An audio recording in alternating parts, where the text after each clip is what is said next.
Morning again. I'd just like to tell you that doing this takes me a good ways out of my comfort zone. So bear with me and hopefully we'll get there.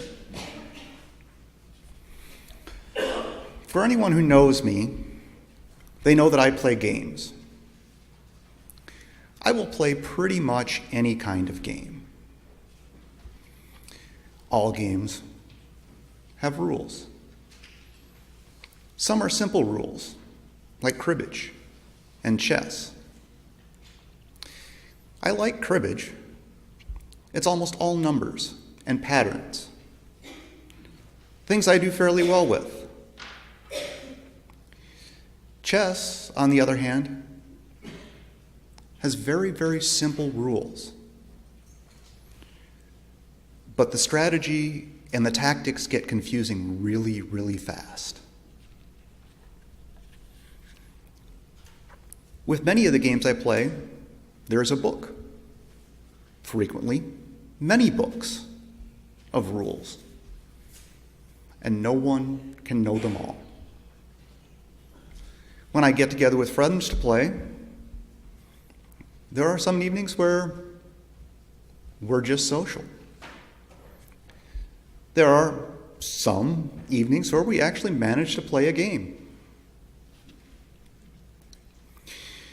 When either playing or planning, there's generally strategy involved, and we can, and generally do, derail most of an evening in arguing or discussing the interpretations of the rules. We have an acronym, RAW, Rules as Written. And a lot of time is devoted to looking up obscure rules and looking for the rules that make the numbers come out in our favor and trying to ignore the rules that don't support our choices. Chiseling and weaseling are time-honored tradition, and everybody pretty much knows when the rules are being bent in ways the creator of the game never intended. But at the end of the day, it is still just a game. We are still friends, and the discussion can be tabled for a later time.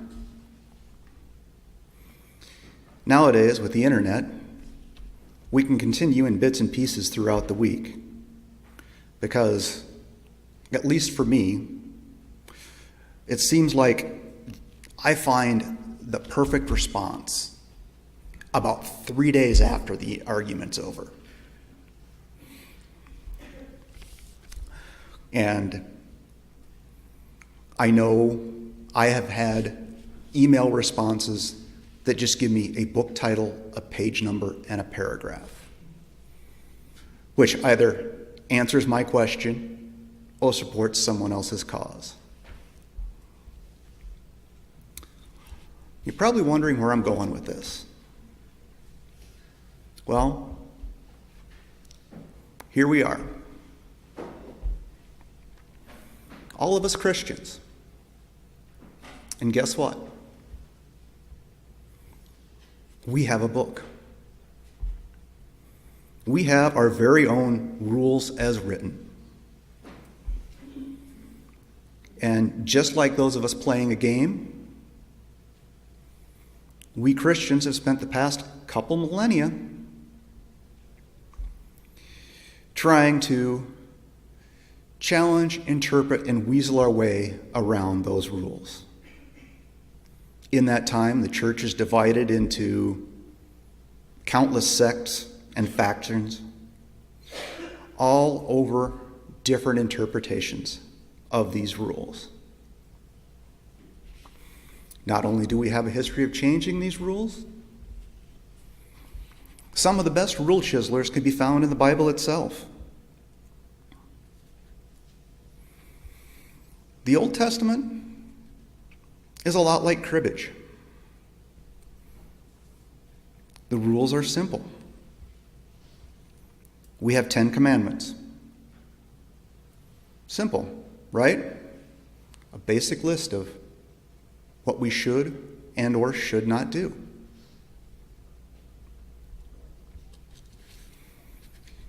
But then people start applying situations to it. A starving child stealing bread, killing in self-defense. One can chip away even at these basic tenets.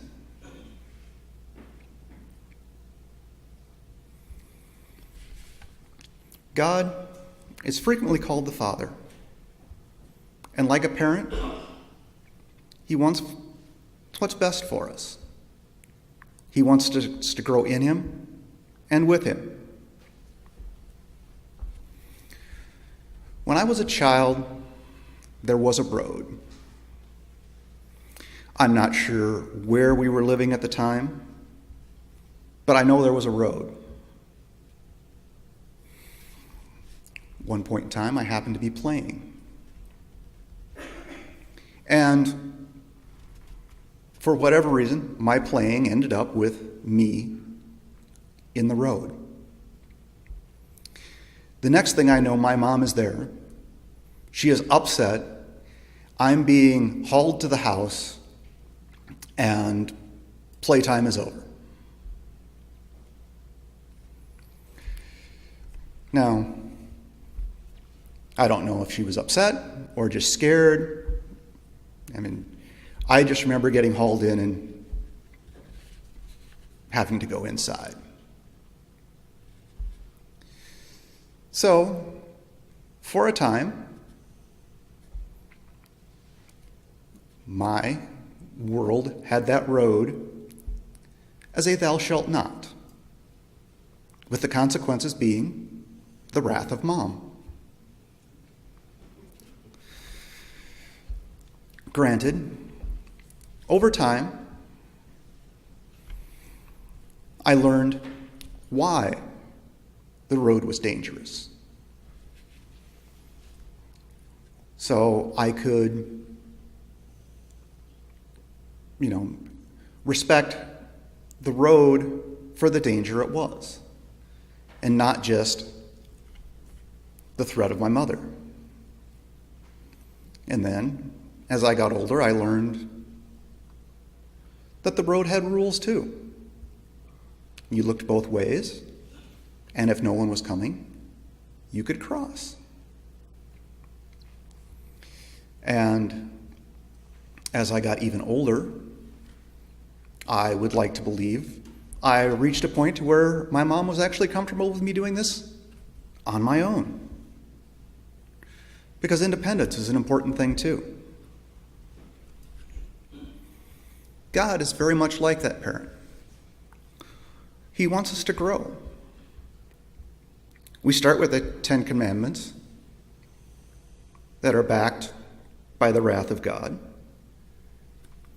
Simple rules for God's children. But is all God wants for us a simple bucket list of do's and don'ts?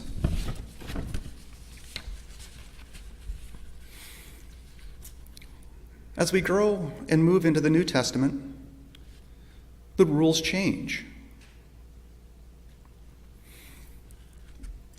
The rules from the Old Testament don't go away.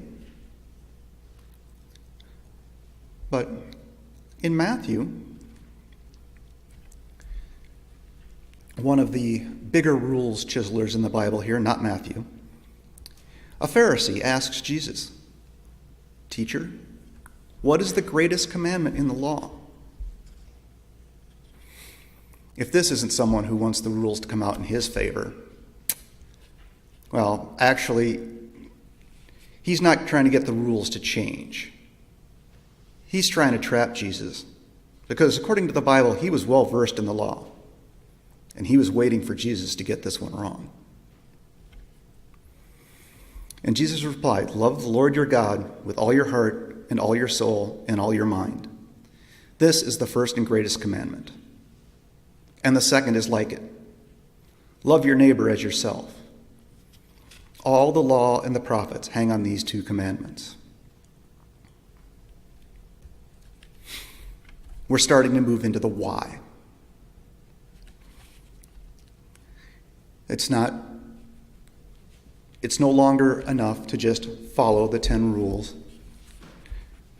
You're given a simple: love the Lord your God and love your neighbor. From that, you should be able to get all of those 10 commandments. Most of them are just about love, respect, and tolerance.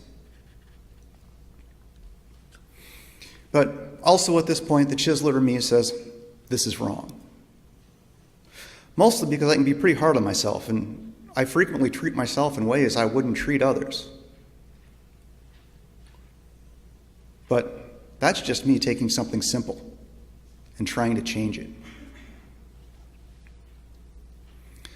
The whole New Testament is not about what to do. It's about why you do it. It's not just a list of rights and wrongs. It's loving God, your neighbor, and doing what is right. It asks you to start a relationship with God. God wants you to grow and do the right thing because it's the right thing to do, not because of some silly list. The rules still matter, but they are supported by a spirit of the rules and not just the rules as written. We all know the rules, and we all have used at least some of the different arguments to get around them. And we all know when and where we are bending the rules to make them what we want. God knows what is in our hearts and what our intentions are. And he wants us to grow up.